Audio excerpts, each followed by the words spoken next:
জমির সমস্যা কেস বা মামলার সাথে 144 ধারা জারি। এই বিষয়টা কি? কেউ বেআইনিভাবে দখল করে আপনার জমি কনস্ট্রাকশনের কাজ চলছে, প্রাচীর বা দেয়াল নির্মাণ করছে। এই যে এমার্জেন্সি সিচুয়েশন, মানে একটা তৎক্ষণাৎ অর্ডার চাই, নাহলে সে হচ্ছে দেয়াল, প্রাচীর বা দেয়াল বাড়ি কিন্তু কমপ্লিট করে ফেলবে। এই এমার্জেন্সি সিচুয়েশনের জন্য 144 ধারা তৎক্ষণাৎ অর্ডার এক্সিকিউটিভ ম্যাজিস্ট্রেটের কাছে আপনার উকিল বাবুর দ্বারা অ্যাপ্লিকেশন করতে হবে, মামলা ফাইলিং করতে হবে। এবার তৎক্ষণাৎ এক্সিকিউটিভ ম্যাজিস্ট্রেট কিন্তু হচ্ছে অর্ডার শিট দেবে। এই যে একটা অর্ডার শিট দেখুন, 144 ধারা অর্ডার শিট। এবং এই যে পিটিশন, এই পিটিশন কিন্তু আপনাকে উকিল বাবুর মাধ্যমে দাখিল করতে হবে। এবং নিকটবর্তী পুলিশ স্টেশন, সেই ক্ষেত্রে বড়বাবুর কাছে এক্সিকিউটিভ ম্যাজিস্ট্রেট কিন্তু আপনার এই যে 144 ধারা আপনার উকিল বাবু পিটিশন ফাইলিং করেছে, সেই ক্ষেত্রে 144 ধারার এই অর্ডার কপি নিয়ে সে হচ্ছে আপনার পুলিশ কিন্তু এনকোয়ারি করবে, ইনভেস্টিগেশন করবে। এই ইনভেস্টিগেশন করার পর সে দেখতে পাবে যে আপনার বেআইনিভাবে সে হচ্ছে দখল নিয়েছে কিনা। তারা একটা রিপোর্ট কিন্তু এক্সিকিউটিভ ম্যাজিস্ট্রেটের কাছে সাবমিট করবে। তারপরে কিন্তু আপনার উকিলবাবুর সাথে পরামর্শ করে সেটা হচ্ছে অর্ডারশিপ কিন্তু জারি হবে।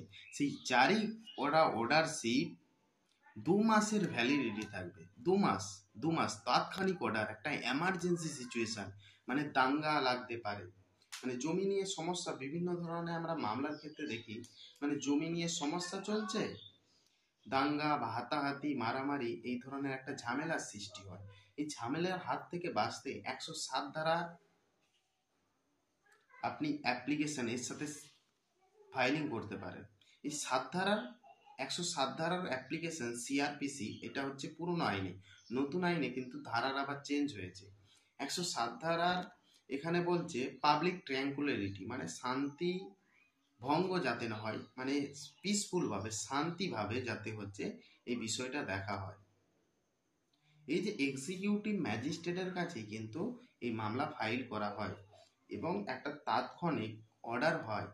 অর্থাৎ এমার্জেন্সি সিচুয়েশন সৃষ্টি হলে জমি বা সম্পত্তি, প্রপার্টি সংক্রান্ত বিষয়ে এই যে 144 ধারা নতুন আইন এসেছে বিএনএসএস, সেই আইনের 163 ধারায় এটা রূপান্তরিত হয়েছে। শুধু ধারার বদল হয়েছে, ঠিক আছে? সমস্ত কিছু একই আছে, শুধু ধারার বদল হয়েছে। নতুন আইন, সেক্ষেত্রে 144টা চেঞ্জ হয়েছে, ক্লজ 2টা, এবং 107টাও চেঞ্জ হয়েছে। এই 144-এর পিটিশন কিন্তু আপনার উকিলবাবু এই দাখিল করবে। দাখিল করার পর, মামলা করার পর সেই অর্ডারশিপ পাবে। অর্ডারশিপ নিয়ে সেই কাজটা বেআইনিভাবে যে ইলিগাল কনস্ট্রাকশন, বাড়িঘর করছে, জমির উপর আপনার বেদখল করে সে জমির প্রাচীর নির্মাণ করছে, সেটা হচ্ছে রুখতে আপনাকে এইটা করা উচিত। তো যখন মামলা ফাইলিং করবে তার আগে একটা জিডি করে নেবেন, আর স্থানীয় পুলিশ স্টেশনে জিডি করে নেওয়া ভালো। জিডি অ্যাটাচ করবেন এই মামলার সাথে। তো মামলা ফাইলিং করতে বিভিন্ন ধরনের এই দলিলপত্র লাগে, সার্টিফাইড একটা দলিল বা আধার কার্ড, এইসব লাগে।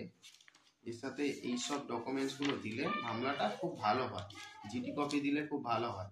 সো জমির সমস্যা, যে কোনো ধরনের মামলার সমস্যা যদি আপনাদের থাকে, আমার সাথে যোগাযোগ করবেন আইনি পরামর্শের জন্য, এবং সঠিক আইনি পরামর্শ আপনাদেরকে প্রদান করব। তো আমার ইউটিউব চ্যানেলে নতুন হয়ে থাকলে সাবস্ক্রাইব করে পাশে থাকবেন, এবং কোনো যদি সমস্যা থাকে অবশ্যই নিচে দেওয়া নাম্বারে ফোন করবেন। Thank you for watching my video.